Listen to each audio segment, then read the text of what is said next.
گمراہ کیسے ہوگا؟ گیا کہیں دیکھا پیڑ میں سکے 2 روپے 4 روپے 5 روپے سب لگائے ہوئے ہیں، بھائی یہاں منت جو بھی مانگی جاتی ہے پوری ہو جاتی ہے۔ ابھی ایک ویڈیو بہت وائرل ہو رہی تھی، پاکستان کی پتہ نہیں کون سے بابا ہیں، شلوار والے بابا، وہاں کے بارے میں سنا گیا کہ جو بھی جاتا ہے اپنی جو ہے ضروریات مانگنے کے لیے، ایسے ویڈیوز بناتے ہوئے بھی لوگوں کو شرم نہیں آتی؟ بتائیے۔ کہا کہ وہاں جو بھی جاتا ہے اپنی تمنا پوری کرنے کے لیے تو اس کو اپنا شلوار اتار کر کے وہاں لٹکا دینا پڑتا ہے۔ کتنے افسوس کی، مطلب ہنسی بھی آتی ہے اور افسوس بھی ہوتا ہے۔ تو ایک صاحب بڑے مزاحیہ قسم کے تھے، انہوں نے کہا کہ اچھا تو 2 شلوار بھی ساتھ میں لے کر کے جاتے ہوں گے، ایک لٹکا کر کے ایک پہن کے آتے ہوں گے۔ بتائیے، یعنی اللہ تعالیٰ کبھی ایسی چیز کا حکم دے گا؟ ایک پاؤں پر کھڑے رہو، فلاں اللہ کے بہت بڑے ولی تھے، ایک پاؤں پر کھڑے ہو کر کے نماز پڑھتے تھے، اس طریقے کے من گھڑت واقع ہے۔ کیوں پڑھیں گے بھائی؟ وہ کیا ضرورت ہے پڑھنے کی؟ اللہ کے رسول نے کیا کبھی پڑھا ہے؟ کیا کبھی پڑھنے کا حکم دیا ہے نبی نے؟ جب نہیں دیا ہے تو پھر اپنی طرف سے من گھڑت واقعات بیان کر کے لوگوں کو گمراہ اللہ کے واسطے نہ کرو، کیونکہ اللہ تبارک و تعالیٰ اس کے بارے میں قیامت کے دن پوچھے گا۔ قرآن کی حفاظت کی ذمہ داری یہ کس پر ہے؟ اور اس میں اللہ تبارک و تعالیٰ نے مشرکوں کو کیا جواب دیا ہے، اس بات کی وضاحت فرمائی۔ اللہ تعالیٰ نے ارشاد فرمایا، انا نحن نزلنا الذکر وانا لہ لحافظون، بے شک ہم نے ہی ذکر کو نازل کیا ہے، ذکر سے مراد قرآن مجید ہے، اور ہم ہی اس کی حفاظت کرنے والے ہیں۔ یعنی اللہ تبارک و تعالیٰ نے اس آیت کریمہ کے اندر 3 بار تاکید بیان فرمائی، یعنی 3 بار تاکید کا استعمال کیا۔ پہلے انا یعنی بے شک ہم نے ہی، نحنو کے معنی ہم، نزلنا یہ بھی تاکید کے لیے، یعنی 3 مرتبہ۔ اس کے بعد اللہ نے کہا کہ انا نحنو نزلنا الذکر وانا لہ لحافظون، اور بے شک ہم ہی اس کی حفاظت کرنے والے ہیں۔ بعض مفسرین نے بیان کیا ہے کہ اللہ تعالیٰ نے اس آیت کریمہ کے اندر جتنی تاکید استعمال کی ہے اتنا اردو زبان کے اندر بیان کرنے کی تاثیر ہی نہیں کہ اس کو بیان کر سکے۔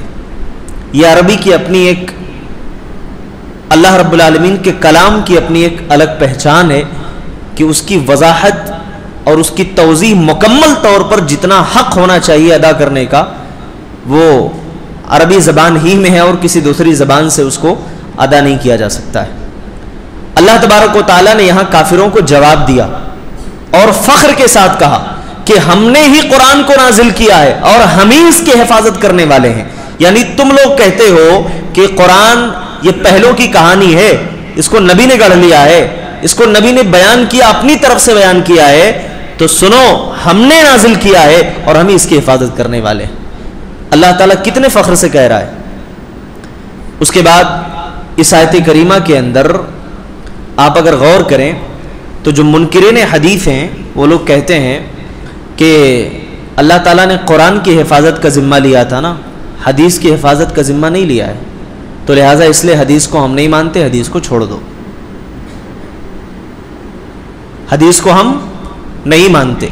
یہ جواب دینے سے پہلے ایک اور وضاحت یہاں کر دینا چاہتا ہوں کہ پہلی جو آسمانی کتابیں تھیں وہ محفوظ کیوں نہیں ہوئیں، اور یہ قرآن مجید ہی محفوظ کیوں ہے؟ ایک سوال ہے، جواب یہ ہے کہ پہلی جو کتابیں تھیں اس کی حفاظت کا ذمہ اللہ نے ان کی امت کو دیا تھا، یعنی نبی کی امت کے حوالے تھا، تمہیں حفاظت کر لو، نہیں کیا انہوں نے۔ اور قرآن کی حفاظت اس لیے ہوئی کیونکہ اس کی حفاظت کا ذمہ اللہ نے خود اپنے اوپر لیا۔ جو پچھلی کتابیں تھیں وہ مؤقت تھیں، خاص وقت کے لیے تھیں، حفاظت نہیں ہو پائی۔ قرآن جو ہے قیامت تک کے لیے ہے، اس لیے اللہ نے خود حفاظت لی کہ قرآن چونکہ قیامت تک کے لیے ہے اور اس کی حفاظت کا ذمہ اگر ہم نے نہیں لیا، انسانوں کے حوالے کر دیا تو معاملہ بگڑ جائے گا۔ اللہ نے خود اپنے اوپر اس کے ذمہ لیا۔ منکرین حدیث جب یہ بحث کرتے ہیں نا تو عام طور پر ہمارے علماء جواب دیتے ہیں نماز کا طریقہ پھر کہاں سے، اور زکوٰۃ کیسے، ان کو ایسے جواب نہیں دینا۔ ایسے جواب دیں گے تب تو سر پہ بیٹھ جائیں گے وہ، ہے نا. ایسے جب بحث کرنے کے لیے آئے منکرین حدیث، ہم قرآن کو مانیں گے حدیث کو نہیں مانیں گے. ارے اللہ کے بندو، حدیث کی حفاظت اللہ تعالیٰ نے جس طریقے سے کی ہے، تاریخ گواہ ہے کہ کسی مذہب کی اس طریقے سے حفاظت نہیں ہو سکی. ذرا سوچئے، لاکھوں راوی حدیث جو حدیثوں کو روایت کرنے والے ہیں، اللہ تعالیٰ نے محدثین کے ذریعے سے کام لیا کہ لاکھوں راوی حدیث سن پیدائش، پیدا کب ہوئے، وفات کب ہوئی، معتمد ہے کہ نہیں ہے، ثقہ ہے کہ ضعیف ہے، ان کی ساری ہسٹری، ساری زندگی، اور خاص طور پر متقی تھے کہ نہیں تھے، حدیث لینا ہے کہ نہیں لینا ہے، ان تمام چیزوں کو محفوظ کر دیا انہوں نے. اور اللہ نے اس حفاظت کا یہ جو ذمہ اور کام لیا ہے، اور اس امت کے محدثین اور مجددین سے جو کام لیا ہے، وہ کسی اور مذہب کی حفاظت میں اور مذہب کے اندر آپ کو نظر نہیں آتا. یہ اللہ نے کام لیا. ذرا سوچئے کہ لاکھوں راوی حدیث ہیں اور ان سب کی ہسٹری موجود ہے. آپ پڑھ لیجئے، فلاں نے حدیث کو روایت کیا، ان سے ملاقات ہوئی کہ نہیں ہوئی، پھر انہوں نے ان سے ملاقات کیا کہ نہیں کیا، ان کا زمانہ ملا کہ نہیں ملا، ہاں زمانہ پایا تو پھر ملاقات کیا یا نہیں کیا. یہ ساری چیزیں محفوظ ہیں. اللہ نے جیسے قرآن کی حفاظت کی ہے، ایسے ہی اللہ نے حدیث کی بھی حفاظت کی ہے. اسی لیے ذکر میں صرف قرآن ہی نہیں، حدیث بھی شامل ہے. یعنی اللہ نے قرآن کے ساتھ حدیث کی بھی حفاظت کا ذمہ لیا ہے. اور آگے چلیے، یہ منکرین حدیث جب کہیں گے کہ قرآن کو ہم مانیں گے حدیث کو نہیں مانیں گے، تو اللہ کے نبی کی حدیث بھی آپ کو یاد رکھنا چاہیے. اللہ کے نبی نے کہا تھا ایک زمانہ آئے گا کہ لوگ قرآنی آئیں گے، قرآنی صرف قرآن کو مانیں گے. وہ لوگ بولیں گے کہ قرآن میں جو حلال ہے اس کو حلال سمجھو، جو قرآن میں حرام ہے اس کو حرام سمجھ لو، باقی حدیث کو چھوڑ دو کیونکہ وہ حدیث محفوظ نہیں ہے، ضعیف ہے. مسلمانوں میں دو کیٹیگری ہے. ایک وہ جو اپنے آپ کو مسلمان ہونے کا دعویٰ کرتے ہیں لیکن حدیث کا انکار کرتے ہیں، صرف قرآن کو مانتے ہیں. جب وہ حدیث کا انکار کر بیٹھا تو مسلمان کہاں ہے؟ مسلمان ہی نہیں رہا. اور دوسرے وہ جو کہتے ہیں نہیں بھی حدیث تو حدیث ہوتی ہے، ضعیف بھی ہے تو بھی مانو، حدیث ہے. یہ بھی افراط و تفرید کے شکار ہیں. تیسرے وہ ہیں جو حق پر ہیں، جو کہتے ہیں نہیں ہم وہی حدیثیں مانیں گے جو اللہ کے رسول سے ثابت ہیں، اور جو نبی سے ثابت نہیں ہم اس کو نہیں مانیں گے کیونکہ نبی کا وہ فرمان نہیں ہو سکتا ہے. جو نبی کا فرمان ہے ہم اسی کو مانیں گے. تو منکرین حدیث اگر آئیں تو ان سے کیا بحث کیا جائے؟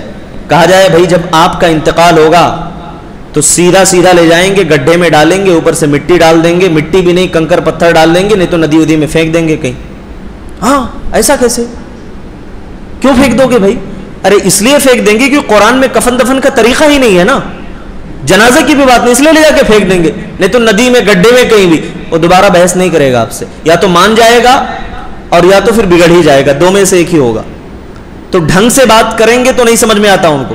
ہاں نماز کا طریقہ نہیں ہے، نماز کیسے پڑھیں گے، ہے نا، زکوٰۃ کتنا دینا ہے، وہ سب ان کے سمجھ سے باہر باتیں ہوتی ہیں. وہ آپ سناتے سناتے ان کے آپ کی زبان جو ہے تھک جائے گی، ان کے کان پک جائیں گے، لیکن وہ سنیں گے نہیں، مانیں گے نہیں. لیکن ایسے جب الزامی جواب آپ دو گے تو فوراً وہ سمجھ جائے گا کہ سامنے والا بندہ جو ہے بڑا تیکھا ہے بھائی، ہے نا، برابر یہ فائر کر رہا ہے، تو اس کو سمجھ میں آ جائے گا.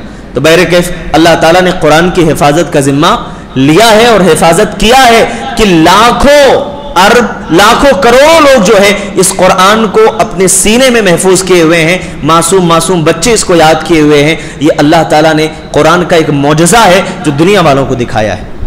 قرآن کی حفاظت اس طریقے سے بھی اللہ نے کی کہ اس کتاب کے اندر کوئی رد و بدل نہیں کر سکتا، رد و بدل نہیں ہو سکتا ہے. دیکھیے کوئی بھی چیز اپنا پہچان کب کھوتی ہے، اپنی پہچان کوئی بھی چیز کب کھوتی ہے؟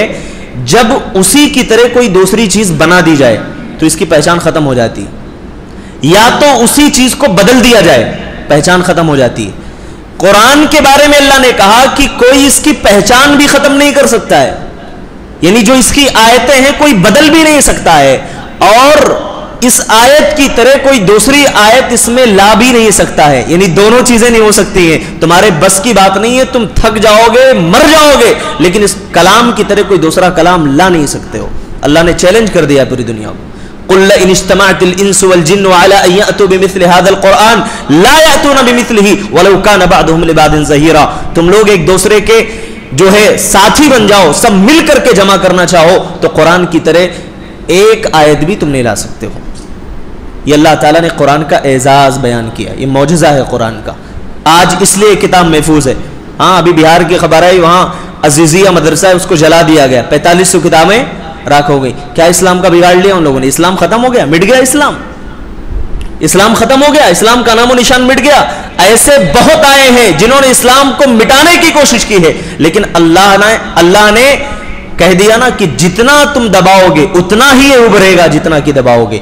اسلام کی فطرت میں قدرت نے لچک دی ہے، جتنا تم دباؤ گے اتنا ہی یہ ابھرے گا جتنا تم دباؤ گے. تو اللہ تعالیٰ نے فطرت رکھی ہے اسلام کی. دشمن چاہتے ہیں کتابیں جلا دو، قرآن جلا دو، ہاں مسلمانوں کو مار دو، اس کلام کو مٹا پاؤ گے؟ اسلام کو مٹا پاؤ گے؟ کبھی نہیں ہو سکتا ہے، کیونکہ اللہ نے اس کا ذمہ لیا ہے. اس کے بعد اللہ تبارک و تعالیٰ نے فرمایا کہ عبادت کس کی جائے اور کب تک کیا جائے. یہ ایک اہم سوال ہے جو ہم میں سے ہر کسی کو جاننا چاہیے. عبادت کس کی ہونی چاہیے؟ جس نے پیدا کیا، عبادت اس کی ہو. اور جس نے پیدا کیا وہ ہمارا ہے کون؟ ہمارا رب ہے، اللہ ہے، اسی کی عبادت ہو. وَاعْبُدْ رَبَّكَ. اور کب تک عبادت ہونی چاہیے؟ رمضان تک. رمضان تک ہونی چاہیے. رمضان ختم ہو گیا نا مولانا، اب ٹائم کہاں مل رہا ہے، فرصت کہاں ہے؟ نہیں. کب تک ہونی چاہیے؟ وَاعْبُدْ رَبَّكَ حَتَّى يَأْتِيَكَ الْيَقِينُ. یہاں تک کہ یقین آ جائے. آ گیا میرے کو یقین، اب کیا ضرورت ہے نماز پڑھنے کی؟ یقین سے مراد موت ہے. وہ یقین نہیں جو صوفیہ والا یقین ہے، نہیں مجھے یقین آ گیا، اب نماز کی ضرورت نہیں، اب تلاوت کی ضرورت نہیں، کیونکہ یقین آ چکا ہے نا. اللہ نے کہا کہ یہاں یقین سے مراد موت ہے. یعنی جب تک تمہاری سانسیں ٹوٹ نہ جائیں تب تک عبادت کرنی ہے، نماز تب تک پڑھنی ہے، اللہ کو تب تک یاد کرنا ہے. تو وَاعْبُدْ رَبَّكَ حَتَّى يَأْتِيَكَ الْيَقِينُ. تم اپنے رب کو اس وقت تک یاد کرتے رہو جب تک کہ یقین نہ آ جائے، یعنی موت نہ آ جائے. یعنی جب تک سانسیں ہیں تب تک اللہ کا ذکر ہے، جب تک زندہ ہو تو زندگی کا ثبوت یہ ہے کہ تم اللہ کا ذکر کرتے رہو. یعنی اگر جب اللہ کا ذکر نہیں کرو گے، اللہ کو یاد نہیں کرو گے، گویا زندگی ختم ہو چکی ہے اور احساس مر چکا ہے، اس لیے اللہ کو نہیں یاد کر رہے. اللہ تبارک و تعالیٰ نے اس کے بعد بیان فرمایا کہ کافروں کا ایک بڑا اعتراض تھا کہ ہم لوگ جو شرک کر رہے ہیں نا، اس لیے کر رہے ہیں کیونکہ اللہ تعالیٰ ہم سے شرک کروا رہا ہے. یعنی وہ لوگ بولتے تھے کہ اللہ تعالیٰ خود ہمیں یہ حکم دے رہا ہے کہ ایسا کرو، اس لیے ہم کر رہے ہیں. جیسے آج کے نام نہاد مسلمان بولتے ہیں نا، ہم لوگ اس لیے ولیوں کے پاس جاتے ہیں، ہاں کیونکہ وہ اللہ کے بڑے ولی ہیں، ہاں تو ان کے پاس جائیں گے تو ہمارے گناہ معاف ہوں گے، ہماری مغفرت ہو جائے گی. ہم اتنے گنہگار ہیں کہ اللہ تک ہم خود نہیں جا سکتے، ہاں اللہ کے سامنے ہم براہ راست اپنا چہرہ نہیں. بھائی وہ جو ولی بنا ہے اس نے کس کو اپنا ولی مانا؟ ایک سوال ہے نا. جس کو بولتے ہو کہ وہ اللہ کا ولی ہے تو وہ کس کو ذریعہ بنایا کہ اللہ تک پہنچ گیا؟ ظاہر ہے کہ ڈائریکٹ اس نے اللہ ہی سے تو مانگا ہوگا نا. جس کو ولی سمجھتے ہو کہ بھائی فلاں فلاں ولی ہیں، اگر حقیقت میں وہ ولی ہے تو اس نے کیسے ولایت کا درجہ حاصل کیا؟ ظاہر سی بات ہے کہ اللہ سے جو ڈائریکٹ مانگتا ہے، براہ راست مانگتا ہے، وہی اللہ کا ولی ہوتا ہے. اور جو بیچ میں ناجائز طریقے سے وسیلے بناتا ہے وہ تو اللہ کا ولی نہیں ہو سکتا. تو اگر وہ ڈائریکٹ اللہ سے مانگ کر اللہ کا ولی بن سکتا ہے تو تو گنہگار ہے نا، تو بھی اللہ سے ڈائریکٹ مانگ کے اللہ کا ولی بن جا. کیوں نہیں بن سکتے ہو؟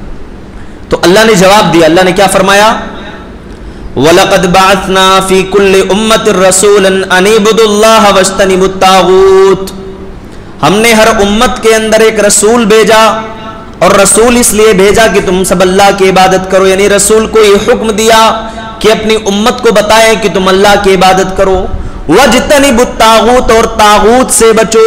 یعنی اللہ نے مشرکوں کو جواب دیا کہ میں نے تو رسولوں کو شرک مٹانے کے لیے بھیجا ہے، تو میں کیسے شرک کی دعوت دے سکتا ہوں؟ یعنی میں کیسے یہ حکم دے سکتا ہوں کہ تم شرک کرو؟ مشرکین کو جواب بھی مل گیا. بولتے تھے نہیں ہم شرک اس لیے کر رہے ہیں کیونکہ اللہ نے حکم دیا. تو اللہ نے کہا وَلَقَدْ بَعَثْنَا. تحقیق کی ہم نے بھیجا ہے، یعنی رسولوں کو ہم نے شرک ختم کرنے کے لیے بھیجا. اور تم بول رہے ہو کہ اللہ شرک کی بات کر رہا ہے، اللہ شرک کی دعوت دے رہا ہے. اللہ تعالیٰ نے ہمیشہ یہ حکم دیا ہے وَاجْتَنِبُوا الطَّاغُوتَ. طاغوت سے بچو. طاغوت کس کو بولتے ہیں؟ طغا یا طغا، تغون کے معنی ہوتے ہیں طغیانیت کرنا، سرکشی کرنا، حد سے آگے بڑھ جانا. اور طاغوت میں وا اور تا کی جو اضافت ہے، یعنی جو اضافہ ہے، عربی کا یہ اصول ہے کہ کسی لفظ کے اندر حرف کی اضافت معنی میں تاکید پیدا کرتی ہے. طاغوت یعنی سرکشی، کون ہے؟ شیطان، جو اللہ کی عبادت سے لوگوں کو نکالے اور اپنی عبادت کی طرف بلائے. طاغوت وہ ہے، سرکشی ہے وہ. یعنی اللہ نے ہمیشہ یہ حکم دیا ہے وَاجْتَنِبُوا الطَّاغُوتَ، شرک سے، طاغوت سے بچو. پھر اس کے بعد کہا کہ کچھ لوگ ایسے ہیں جن پر ہدایت ثابت ہو گئی اور کچھ لوگ ایسے ہیں جن پر گمراہی ثابت ہو گئی. یعنی حکم تو اللہ نے دیا کہ شرک سے بچنا ہے، توحید کو اپنانا ہے، لیکن پھر ارادہ رب کا ہے کہ ہدایت کس کو دینا ہے، گمراہ کس کو کرنا ہے. اب وہ بندے کے نصیب اور اس کی قسمت میں ہے اور حق کی تلاش اور جستجو میں ہے کہ وہ حق کا کتنا بڑا متلاشی ہے کہ اے اللہ میں حق کی تلاش میں ہوں، شرک سے بچ جاؤں، گمراہی سے بچ جاؤں، بدعات سے بچ جاؤں، توحید پر آ جاؤں. جتنا اس کے اندر خلوص ہوگا اتنا اللہ کی مدد اس کے ساتھ ہوگی، اور جتنا زیادہ دور بھاگے گا اتنا وہ گمراہ ہوتا چلا جائے گا. تو اللہ تعالیٰ نے آگے فرمایا کہ اہل علم سے سوال پوچھنا ہے. کس سے پوچھنا ہے؟ اہل علم سے. لیکن آج ہم کس سے پوچھتے ہیں؟ علامہ گوگل صاحب ہے نا، کھولو فوراً سرچ مارو کیا پوچھنا ہے بھائی. وہ پہلے 2-4 دن پہلے میں نے بتایا تھا، کل ہی کا تو واقعہ ہے کہ ایک صاحب کی بیوی سے بحث ہو گئی تو گوگل پر سرچ کر رہے تھے کہ بیوی کو خوش کرنے کے طریقے کیا ہیں. تو ان کو طریقے آ گئے، ایک 10-12 چیزیں آ گئی، لسٹ لمبی تھی، پڑھتے چلے گئے اور اس میں پھنستے بھی چلے گئے. تو جب ہم قرآن اور حدیث میں اپنے سوال کا جواب تلاش کریں گے تو ہمارے سوال کا جواب بھی ملے گا اور گمراہی سے بھی ہم بچیں گے. کس سے پوچھنا ہے؟ اللہ نے فرمایا وَمَا أَرْسَلْنَا مِن قَبْلِكَ إِلَّا رِجَالًا نُوحِي، کہا کہ ہم نے جتنے بھی پیغمبر بھیجے ہیں وہ سب کے سب مرد تھے. یعنی عورتیں نبیہ بن کر کے دنیا میں نہیں آئی ہیں. جو نبی اور رسول بن کر کے آئے ہیں وہ سب کے سب مرد تھے، عورتیں نبیہ بن کر کے نہیں آئی. اللہ نے کہا ہم نے ان کی طرف وحی فرمائی، وحی کی ہم نے ان کی طرف. فَاسْأَلُوا أَهْلَ الذِّكْرِ إِن كُنتُمْ لَا تَعْلَمُونَ، لہٰذا تم اہل ذکر سے پوچھ لو اگر نہیں جانتے ہو. اہل ذکر سے مراد کون ہے؟ یہ یہود و نصارہ کے جو علماء تھے، جاننے والے تھے، وہ ہیں. لیکن یہ آیت عموم کے طور پر بھی بیان کرتے ہیں علماء، کیونکہ یہاں کہا جا رہا ہے کہ تم لوگ یہ اعتراض کرتے ہو کہ جو رسول آئے ہیں وہ نبی فرشتے ہونا چاہیے، وہ نبی جو ہے یہ انسان کیسے ہو سکتے ہیں؟ اس طریقے سے تم اعتراض کرتے ہو کہ نبی بشر کیسے ہو سکتے ہیں، وہ نبی فرشتہ ہونا چاہیے، وہ نبی ایک الگ مخلوق ہونی چاہیے. تو تم یہ بتاؤ کہ تمہارے جو باپ گزرے ہیں حضرت ابراہیم علیہ السلام، ان کے بارے میں جانتے ہو؟ کون تھے وہ؟ انسان تھے یا پھر فرشتے تھے؟ کیا تھے وہ؟ اسماعیل علیہ السلام جو گزرے ہیں کون تھے وہ؟ اللہ تعالیٰ نے فرمایا کہ نہیں جانتے ہو تو اہل ذکر، یہ یہود و نصارہ جو جانتے ہیں، جو پڑھنے والے، جن کو تم اپنا رہبر سمجھتے ہو، جا کر کے ان سے پوچھ لو. یہ تمہیں بتائیں گے کہ جو تمہارے باپ دادا گزر چکے ہیں وہ بھی اللہ کے نبی تھے، وہ بھی انسان تھے، وہ بھی بشر تھے. لہذا تمہارا یہ اعتراض کرنا کہ جو نبی ہمارے درمیان آئے ہیں وہ بشر نہیں، وہ کوئی اور مخلوق ہونی چاہیے تھی، یہ اعتراض تمہارا غلط ہے. کفار مکہ کیا اعتراض کرتے تھے؟ یہ نبی کیسے ہو سکتے ہیں، کھاتے ہیں پیتے ہیں. آج کے مسلمان کیا اعتراض کرتے ہیں؟ نہیں، نبی بشر ہی نہیں ہو سکتے، نبی نور ہے. اور نور ہی نہیں، کہا گیا نور من نور اللہ، یہ اللہ کے نور میں سے ایک نور ہے. دیکھیے یہاں پر بڑا تفصیل طلب مسئلہ ہے، لیکن میں تھوڑا اشارتاً بیان کر کے آگے بڑھوں گا کہ اللہ کے رسول صلی اللہ علیہ وسلم کی صفت نور ہے، آپ کی ذات نور نہیں تھی. آپ نور ہدایت تھے. یقیناً ہم اس بات کو مانتے ہیں کہ جب آپ آئے تو شرک کا خاتمہ ہوا، برائی کا خاتمہ ہوا، توحید کا بول بالا ہوا. لیکن اللہ کے رسول کی ذات یہ نور نہیں ہے کہ نبی اکرم صلی اللہ علیہ وسلم کی ذات نورانی تھی. آپ ایک بشر تھے. قل انما انا بشر مثلکم یوحى الی انما الہکم الہ واحد. اے نبی آپ کہہ دیجئے کہ میں ایک انسان ہوں، میں ایک بشر ہوں. اللہ تعالیٰ خود فرما رہا ہے اے نبی کہہ دو، بتا دو لوگوں کو. جب قرآن کہہ رہا ہے بتا دو میں ایک بشر ہوں تو پھر ہمارا اعتراض ختم ہو جانا چاہیے، ہمارا اختلاف بھی ختم ہو جانا چاہیے. فَاسْأَلُوا أَهْلَ الذِّكْرِ سے بعض لوگوں نے دلیل پکڑی ہے کہ دیکھو اللہ تعالیٰ تقلید کا حکم دے رہا ہے، پوچھو.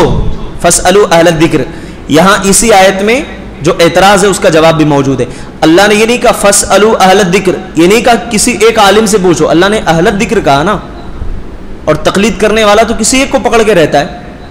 فَاسْأَلُوا أَهْلَ الذِّكْرِ إِن كُنتُمْ لَا تَعْلَمُونَ. نہیں جانتے ہو تو جو علماء ہیں, جو جاننے والے ہیں, جو دین کی سمجھ رکھتے ہیں, دین کا فہم رکھتے ہیں, ان سے پوچھ لو اگر تم نہیں جانتے ہو. گویا کہ نہ جاننے والے لوگوں سے دین کا علم حاصل کریں, ان سے پوچھیں. اس کے بعد اللہ تبارک و تعالیٰ نے فرمایا کہ عرب کے اندر جب بیٹیاں پیدا ہوتی تھیں, جب زمانے جاہلیت تھی, اللہ کے رسول نہیں آئے تھے, تو لوگ بچیوں کی پیدائش کو اپنے لیے بہت بے عزتی کا سبب سمجھتے تھے اور بدنامی کا سبب سمجھتے تھے. یعنی اگر بچی پیدا ہو گئی تو اس کی پیدائش بھی بے عزتی, اور بچی کو پال رہا ہے تو اس کو بھی بے عزتی سمجھتا تھا. یعنی دونوں بے عزتی. عورتیں اگر یا بچیاں یا خواتین اگر یہ اعتراض کریں کہ بھئی اسلام نے ہم کو کیا دیا ہے, تو اس کا صرف ایک جواب ہے, اسلام نے آپ کو زندگی دی ہے, اس دنیا میں جینے کا حق دیا ہے. اسلام نے آپ کو کیا دیا ہے؟ اسلام نے آپ کو ماں کی حیثیت سے بھی حق دیا ہے, بہن کی حیثیت سے بھی حق دیا ہے, بیوی کی حیثیت سے بھی حق دیا ہے. یعنی اس روئے زمین پر آپ کے قدم کو اسلام نے جمایا ہے. اگر آپ کسی کی بیٹی کی حیثیت سے ہو تو باپ آپ کی پرورش کی ذمہ داری لیتا ہے, کسی کی بہن کی حیثیت سے ہو تو آپ کی پرورش اور تعلیم کی ذمہ داری لیتا ہے, کسی کی بیوی کی حیثیت سے ہو تو آپ کی حفاظت کی ذمہ داری لیتا ہے. اسلام نے تو ہر طرف سے آپ کو پروٹیکشن دیا ہے, حفاظت دیا ہے آپ کو. اسلام نے زندگی دی ہے. وَإِذَا بُشِّرَ أَحَدُهُمْ بِالْأُنْثَى ظَلَّ وَجْهُهُ مُسْوَدًّا وَهُوَ كَظِيمٌ. جب ان میں سے کسی کو بچی کے پیدائش کی خوشخبری دی جاتی تھی تو اس کا چہرہ سیاہ ہو جاتا تھا. ظَلَّ وَجْهُهُ مُسْوَدًّا, مسودہ مانے کالا ہو جاتا تھا, یعنی بڑا تل ملا اٹھتا تھا, وہ بچی کیوں پیدا ہو گئی. وَهُوَ كَظِيمٌ, چھپائے پھرتا تھا, وہ نہیں چاہتا تھا بیان کروں. کظیم کہتے کاظم القربہ, ایک گھڑا ہوتا ہے پانی کا نا, جب پانی بھر جاتا ہے تو اس کے اوپر ڈھکن اگر ڈال دو تو ایسا لگتا ہے کہ بھائی پانی اتنا ہے کہ ابھی یہ پھٹ نہ جائے, یعنی ابل رہا ہو, اندر سے پانی ابل رہا ہو, اوپر سے اس کو بند کر دو تو ایسا لگے گا کہ پھٹ جائے گا. یعنی انسان اتنا زیادہ ذلت محسوس کرتا تھا کہ لگتا تھا کہ غم کی وجہ سے وہ پھٹ جائے گا. وہ کظیم, چھپائے پھرتا تھا اپنے اس غم کو. یتوارا من القوم من سوء ما بشر به ایمسکہ علی ہون ام یدسہ بالتراب. اس مسئلے کو چھپاتا تھا, اب کیا کرے, ذلت و رسوائی کے ساتھ اسے اپنے پاس رکھے یا پھر اس کو مار دیں. اللہ تبارک و تعالیٰ نے پیارے نبی صلی اللہ علیہ وسلم کے ذریعے سے اعلان فرمایا وَإِذَا الْمَوْءُودَةُ سُئِلَتْ بِأَيِّ ذَنبٍ قُتِلَتْ. اب کسی بچی کو زندہ درگور نہیں کیا جا سکتا, اب کسی کو مارا نہیں جا سکتا. لہٰذا آج کے دور میں بھی جو لوگ بچوں کو ضائع کروا دیتے ہیں, مار دیتے ہیں, وہ بھی وَإِذَا الْمَوْءُودَةُ سُئِلَتْ کی کیٹیگری میں آئیں گے, اسی میں شامل کیے جائیں گے, کیونکہ انہوں نے جان بوجھ کر کے مارا ہے. ابھی تو قانون بھی ہے, قانون اپنی جگہ پہ, لیکن اسلام حفاظت کرتا ہے. اسلام کہتا ہے نہیں مار سکتے ہو, چاہے وہ بچہ ہو چاہے بچی ہو, اس کے کھلانے کی, اس کے پلانے کی, اس کے پالنے کی, ہر چیز کی ذمہ اللہ رب العالمین کے یہاں ہے. اور اللہ اپنے بندے کو بھوکھا اٹھاتا ضرور ہے مگر سلاتا نہیں ہے. جب پرندے کو اللہ تعالیٰ پالتا ہے, اس کو روزی دیتا ہے, تو تم کو کیوں نہیں دے گا. وَلَا تَقْتُلُوا أَوْلَادَكُمْ, تم اپنے بچوں کو قتل نہ کرو, من خشیت املاق, کس وجہ سے, تنگ دستی کی وجہ سے کی, تو تمہارے ساتھ بیٹھ کر کے کہیں کھائے گا کیسے. یعنی تم اپنے بچوں کو قتل نہ کرو, کھلانے کا ذمہ بھی اللہ تبارک و تعالیٰ کے پاس ہے, اور ہر چیز کا ذمہ, اس کی موت کا, اس کی حیات کا ذمہ بھی اللہ کے پاس ہے. جس کو جتنا رہنا ہے وہ اپنی زندگی, اپنی تقدیر لے کر کے آتا ہے. کوئی جلانا چاہے تو جلا نہیں سکتا ہے, کوئی مارنا چاہے تو مار بھی نہیں سکتا, سب کچھ اللہ کے ہاتھ میں. تو بندہ کیوں پریشان ہو رہا ہے, بھائی ہم دو ہمارے دو, ہاں ہم دو ہمارے دو, اس سے آگے نہیں بڑھنا ہے. سکھی پریوار بولتے, جتنا کم رہیں گے اتنا سکھی رہیں گے. کون کہہ رہا ہے بھائی سکھی رہیں گے؟ پھر تو میاں بیوی کو اکیلے رہنا چاہیے اور سکھی رہیں گے. ہاں اگر کم پریوار سکھی پریوار ہے تو دونوں کو اکیلے, دونوں کو کیوں, پھر محترم کو ہی اکیلے رہنا چاہیے, وہ بھی اکیلے رہیں, وہ بھی اکیلے رہیں, دونوں اکیلے رہیں اور خوش رہیں گے. کوئی ٹینشن نہیں ہے نا. ایسا نہیں ہے. اسلام جو تعلیم دیتا ہے اس کے پیچھے حکمت ہوتی ہے، جس سے منع کرتا ہے اس کے پیچھے حکمت ہوتی ہے. سمجھنے کی ضرورت ہے. لیکن یہ لوگ نہیں سمجھیں گے جو دین کو سمجھتے نہیں، جو خود اپنا دین نہیں سمجھتے، وہ ہمارا دین کیا سمجھیں گے. سمجھنا چاہیے اور سمجھنے کی کوشش بھی کرنا چاہیے.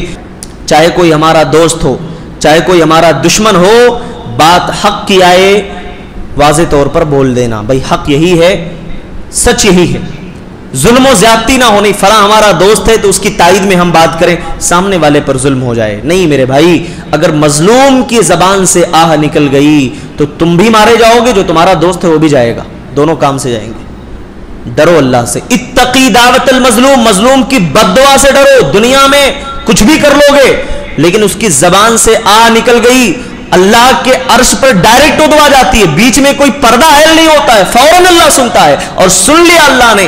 اللہ کی قسم میں نے دیکھا ہے لوگوں کی زندگیاں تباہ و برباد ہو گئی، لوگوں کی زندگیاں تباہ ہو گئی ہیں. اس لیے کسی پر ظلم نہ کرو، ظلم سے بچو، کیونکہ مظلوم کی زبان سے نکلی ہوئی بد دعا ظالم کی زندگی کو تباہ و برباد کر دیتی ہے. یہ علامہ ابن تیمیہ رحمۃ اللہ علیہ نے لکھا ہے کہ اگر کسی مشرک کی حکومت ہو اور عدل و انصاف سے وہ کام لینے والا ہو، اور کسی ایسے بندے کی حکومت ہو جو مسلمان ہے لیکن عدل نہیں کرتا، تو اللہ کے نزدیک اس مشرک کی حکومت پسندیدہ ہے، کیونکہ وہ عدل و انصاف کرنے والا ہے. اور یہ جو ظالم ہے اللہ کو اس کی حکومت پسند نہیں ہے.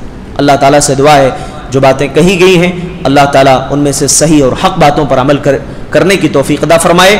الہ العالمین جب تک ہمیں زندہ رکھے، توحید پر قائم و دائم رکھے، جب خاتمہ ہو ایمان پر ہو. آمین. تقبل رب العالمین. وآخر دعوانا الحمدللہ رب العالمین.